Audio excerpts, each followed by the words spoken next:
Hi everyone, this is Jen from I Can Make That, and I just wanted to share with you a video about the Cricut Explore versus the Cricut Explore Air 2.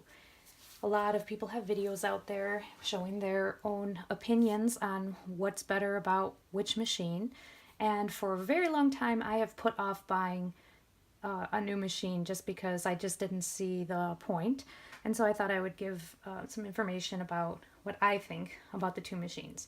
So this is a Cricut Explore, and the only difference between a Cricut Explore and a Cricut Explore Air is this little piece here, which is a Bluetooth adapter. You had to buy this originally for the Cricut Explore to make it a Bluetooth machine. Once you plugged that in the side, you had a Cricut Explore Air. So that, not to be confused with the Cricut Explore 1, which is a totally different machine, and I don't own that one, I never have. Now my Cricut has been well used. I love this machine. I've taught a ton of classes over at Michael's about this machine because I love it. We have the A and the B. We got the blade. That's for your pen. That's for your stylus. And very easy to use. And it has served me well. I have made so much with it. The machine has all of the dials like you'll see on the Cricut Explore 2. They changed it a little bit. They put bonded fabric here on the new one, but basically you got the same dial. You got your custom setting where you can use glitter vinyl and everything else that they couldn't fit on this dial. And it works pretty much the same way as the Cricut Explore Air 2. It works identical to the Cricut Explore Air. Like I said, just this adapter you buy, you put in the side for your Bluetooth. So I loved this machine. I fought the idea of buying a new one for a very long time because I thought the only benefit to the Explore Air 2 is that it does cut faster. That's basically true. That and my new machine is prettier and a little more fun to use. So I'm going to move this one out of the way. And here's my new one, which I love. It's so much fun. It's so pretty. We all know that the color does matter. It's so pretty. So my new one is cleaner. It has a stainless steel housing, or chrome housing. Same exact basic equipment inside. You've got your A and your B for your blade, for your stylus, pen. Dial is basically the same. We've got all the same stuff on your dial except they changed it to bonded fabric. You still got your custom dial here. And, same thing for storing. There's literally no difference between this machine and the other one except it cuts faster. And I really didn't think that was going to be a big deal, but it is pretty cool. I have to admit, now that I own it, and the only reason I invested in this machine was because my old machine, I have used it for years a lot. I was worried that it was starting to maybe make some sounds. I wasn't sure if it was 100%. They had some good deals on it over Christmas. I said, oh, I told my husband, just get me one because I use it so much.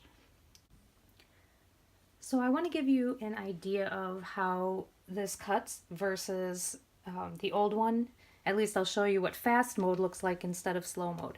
Also want to give you a little hint about the new mats. The new mats are so sticky when you get them, which can be beneficial for a couple of things, but not for most of the things that I happen to do on it. It's so sticky that it's gonna bend and possibly rip the paper I'm using.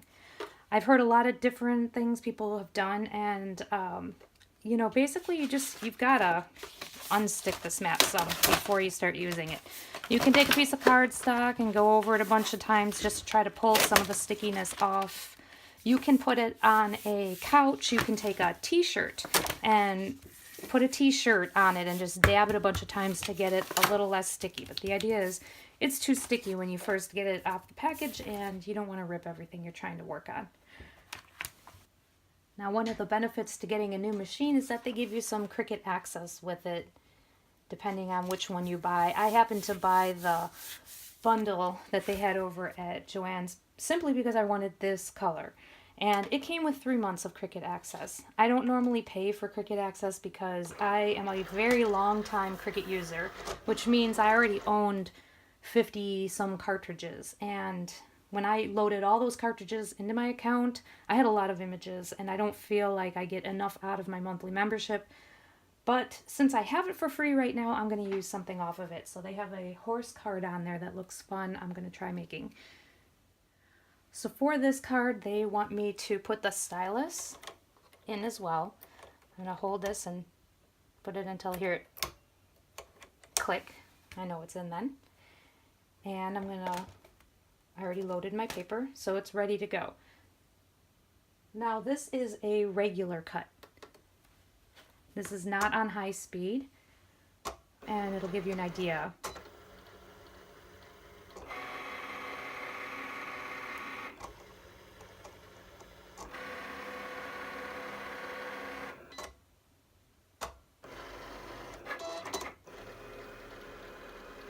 I was pretty used to it going this slow because I've always used my old machine, and that's how it always worked. So that didn't really surprise me.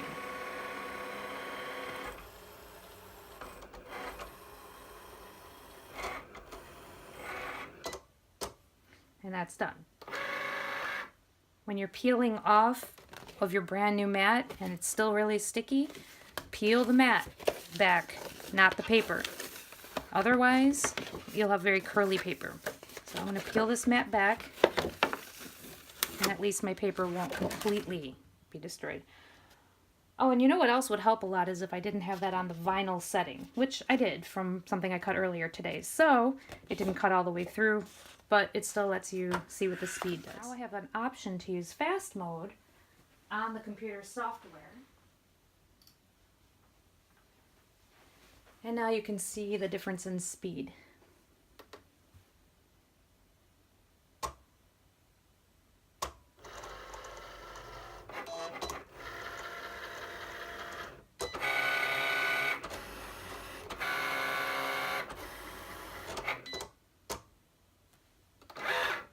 It also ejects the paper much faster.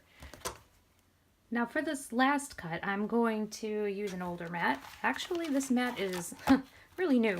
I've only used it about 20 or 25 times, and it's not sticky anymore, which is what I want, because this last cut I'm going to do involves a bunch of little pieces, and the last thing I want to do is try to peel little pieces off of a brand new sticky mat. So I'm going to do the old trick of use some Scotch tape, tape down my corners so it doesn't move.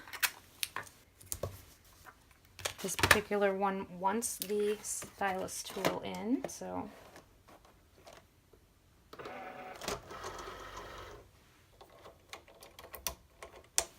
here we go. This is going to be the fast cut.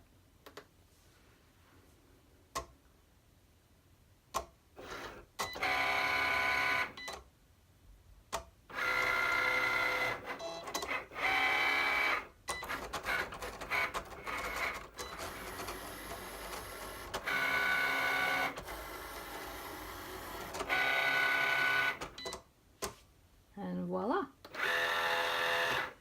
And since I'm using a mat that is not sticky, and I get the tape off the side, you'll see everything comes off so easy, including that. See how nicely that just came off, and all this stuff here is going to come off really easily. I just take my thing here and it's off. If I had done that on my brand new mat, I would be sitting here for a while and possibly ripping parts as well. So it's good to hold on hand at least a couple of your worn out mats, because they are going to come in really handy when it comes down to making something like this. So do you really need a brand new fancy pink machine?